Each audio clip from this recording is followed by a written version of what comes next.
ধৈর্য ধরতে শিখুন, একটু স্থির হন। স্টপ, অনেক হয়েছে, আর না। অস্থির জীবন আমরা চাই না।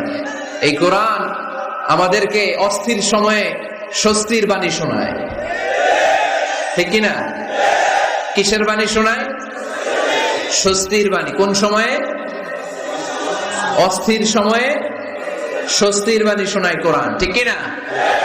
এজন্য আজকের প্রথম মেসেজ হচ্ছে, কারো বাসায় গেলে পারমিশন নিতে হবে। দরজার সামনে যে আগে সালাম দিবেন 3 বার। কয়বার? অনুমতি চাইবেন, অনুমতি দিলে ঢুকবেন, অনুমতি না দিলে বের হয়ে চলে আসবেন। পারা যাবে?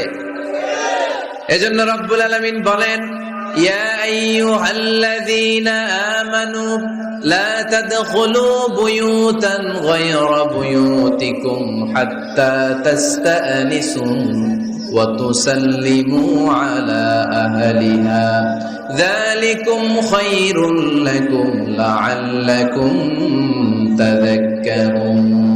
সুবহানাল্লাহ পড়েন।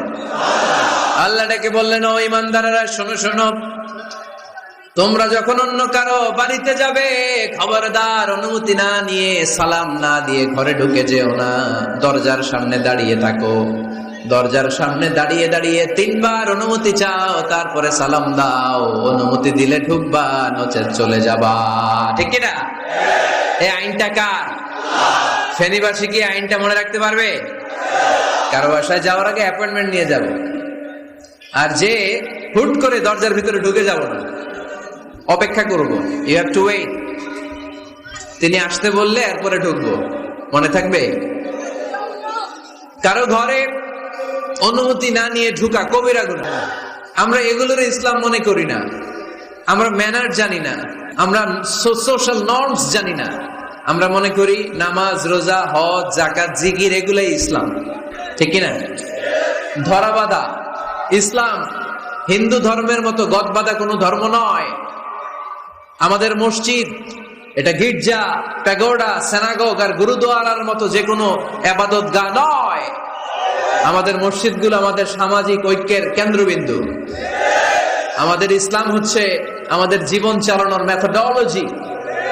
কেমন করে এই লাইফটা সুন্দর হবে, স্মুথ হবে, তার সব নির্দেশনা কোরআনের ভেতরে আছে না নাই? এজন্য বিশ্বনবী বললেন, খবরদার কারো ঘরে যাওয়ার আগে সালাম দাও, পাশাপাশি অনুমতি চাও। এক সাহাবী দাঁড়িয়ে বললেন, ইয়া রাসূলুল্লাহ, ইয়া হাবিবাল্লাহ, আমার ঘরে আমরা কেবল 2 জন থাকি, 2টা ঘর। এক ঘরে থাকে আমার আম্মা, আরেক ঘরে থাকে আমি। আফাস্তাদিনু আলা উম্মি, আমি কি আমার মায়ের ঘরে ঢোকার আগে অনুমতি নেওয়া লাগবে নাকি? নবী, হ্যাঁ, 2টা রুম আমার ঘরে, এক রুমে আমি, আরেক রুমে আমার মা। আফাস্তাদিনু আলা উম্মি, আমার মায়ের ঘরে যাওয়ার আগে অনুমতি নেওয়া লাগবে? আনা খাদিমুহা, আমি তো তার খেদমত করি, মায়ের ঘরে যাইতে অনুমতি লাগবে? বিশ্বনবী বললেন, নাআম ইস্তাযিন আলাইহা, হ্যাঁ অবশ্যই মায়ের ঘরে ঢোকার আগে অনুমতি নিয়ে ঢুকবা। সুবহানাল্লাহ পড়বেন না? সাহাবী বললেন, ইয়া রাসূলুল্লাহ, তিনি তো আমার মা, অনুমতি লাগবে কেন? বিশ্বনবী বললেন, আতুহিব্বু আন তারাহা উরিয়ানাতান, ও সাহাবী, তুমি কি তোমার মাকে উলঙ্গ দেখতে পছন্দ করো নাকি? সাহাবী বললেন, না, কশিনকালেও নয়, আমি কখনো আমার মারে উলঙ্গ অবস্থায় দেখতে পছন্দ করব না। বিশ্বনবী বললেন, তাহলে অবশ্যই অনুমতি নিয়ে ঢুকবা। যদি মারে উলঙ্গ দেখতে মনে না চায় তাহলে ঢুকবা, কারণ ঘরের ভিতরে কে কখন কোন পরিস্থিতিতে থাকে তার কোনো হিসাব আছে? এজন্য সালাম দিবেন, নক করবেন, অনুমতি চাইবেন, তখন নিজেকে নিজে ভিতরে যারা আছে, মহিলা হোক পুরুষ হোক, সামলে নিবে, গুছিয়ে নিবে, তারপরে আপনাকে ঢুকার ব্যবস্থা করে দিবে, ঠিক কিনা? তাহলে মায়ের ঘরে ঢুকতে হলে যদি অনুমতি লাগে, তাহলে বোনের ঘরে ঢোকার আগে অনুমতির দরকার আছে না নাই? আমার পাশের ঘর হচ্ছে আমার ভাইয়ের ঘর, ভাইয়ের ঘরে ঢোকার আগে অনুমতির দরকার আছে না নাই? কাজিন, চাচাতো বোন, খালাতো বোন, চাচাতো ভাই, খালাতো ভাই, পাশের ঘরের ভাবি, পাশের বাড়ির মানুষ, এদের ঘরে ঢোকার আগে অনুমতির প্রয়োজন আছে না নাই? খবরদার, খবরদার, এটা কবিরা গুনাহ। This is my first message to the people of Feni tonight. আজ রাতে ফেনীবাসীদের কাছে আমার প্রথম মেসেজ হচ্ছে, কারো ঘরে যাওয়ার আগে অ্যাপয়েন্টমেন্ট নিয়ে যাব। কখন তার সাথে দেখা করব, আগে অ্যাপয়েন্টমেন্ট নিয়ে যাব, তারপরে যে দরজার বাইরে দাঁড়িয়ে পারমিশন চাইবো, মানে অনুমতি নিব, তারপরে সালাম দিব, এরপরে ঘরে ঢুকবো। পারা যাবে?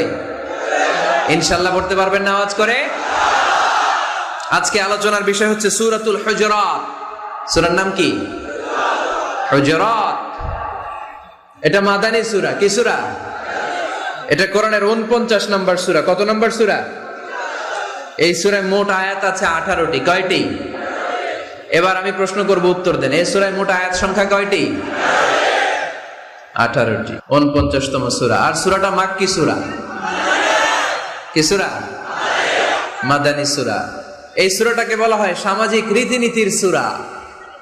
সোশ্যাল নর্মস শেখানো হয়েছে এই সূরায়। কেমন করে সমাজের শান্তি শৃঙ্খলার ভারসাম্য অক্ষুণ্ণ থাকবে সে ব্যাপারে এই সূরাতে আল্লাহ তাআলা কিছু দিক নির্দেশনা দিয়েছেন।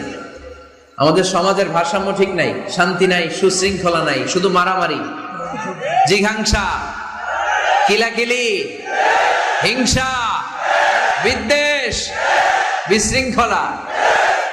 এই হিংসা, বিদ্বেষ, বিশৃঙ্খলা, মারামারির বিপরীতে সমাজের সাম্য, ভ্রাতৃত্ব, ভালোবাসা, সুশৃঙ্খলা আর ভারসাম্য কিভাবে অক্ষুণ্ণ রাখা যায় সেজন্য আল্লাহ তাআলা এই সূরার ভেতরে 10টা গাইডলাইন দিয়েছেন। কয়টা? সবাই বলতে হবে কয়টা?